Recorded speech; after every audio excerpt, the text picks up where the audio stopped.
Alright, and welcome back to the final leg. We are here to recap the first 2 weekends of the NCAA track and field season. We saw some amazing performances on both the men's and the women's side, both on the track and in the field. So let's just jump right into it. First meet we want to talk about is Boston University. The women had one of the fastest 5,000 meters in NCAA history. Yes, history. Absolutely crazy. Leading things off, we had Edna Kurgat. She ran 15 minutes, 14.78 seconds. That moved her to number 3 all time in the NCAA. Number 3 all time. This is only the first weekend of the season, December 1st. Behind her, her teammate, also from New Mexico, Wendy Kalati, she ran 15 minutes, 15.24 in that 5K, moving to number 5 all time.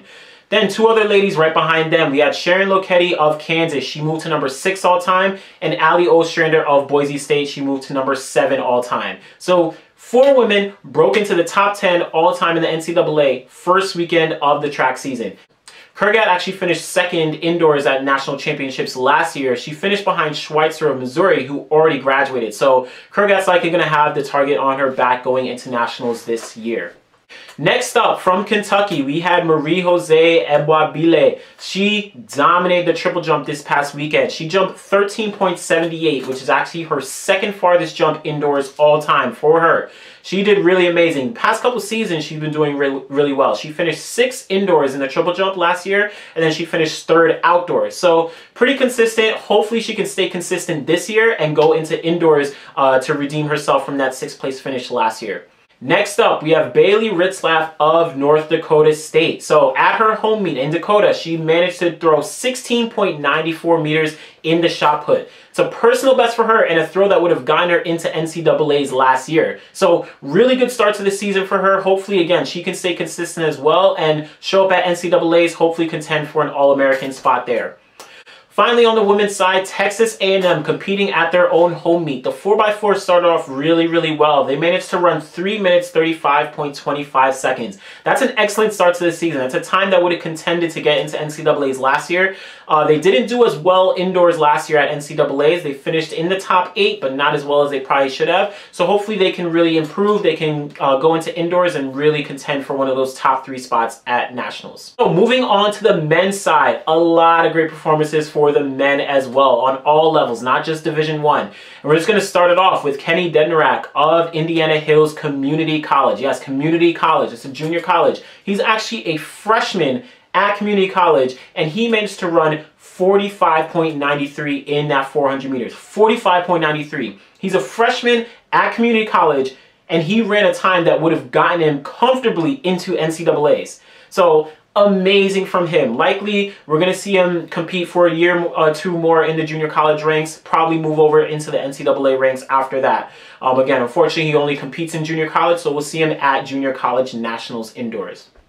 Next up, Boston University again. The men dominated the 5,000 just like the women did. We saw 4 men under 14 minutes in that 5K, led off by Aaron Kemboy of Campbell. He ran 13 minutes, 33.64 seconds.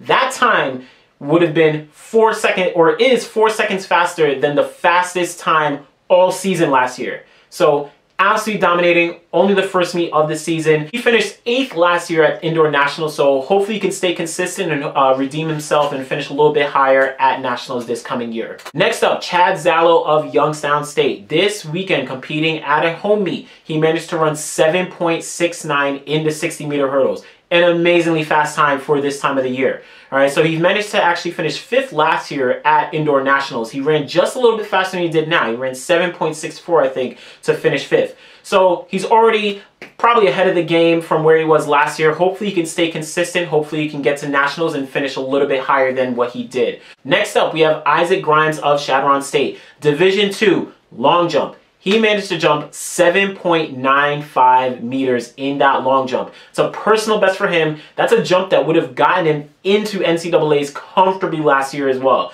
So that's a really big accomplishment for him. We'll see what he can do moving through the season as well. He should be a real high contender for the D2 national title, and we'll see what happens after that.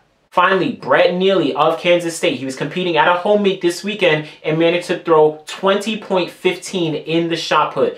That throw was a huge personal best for him, and that actually would have gotten him top 3 in the NCAA indoors last year. He's never competed at indoor nationals. He's been outdoor nationals a couple times, but never indoors. So he's already likely comfortably qualified. He's going to be going into indoors likely with the target on his back. So we'll see what he can do from here.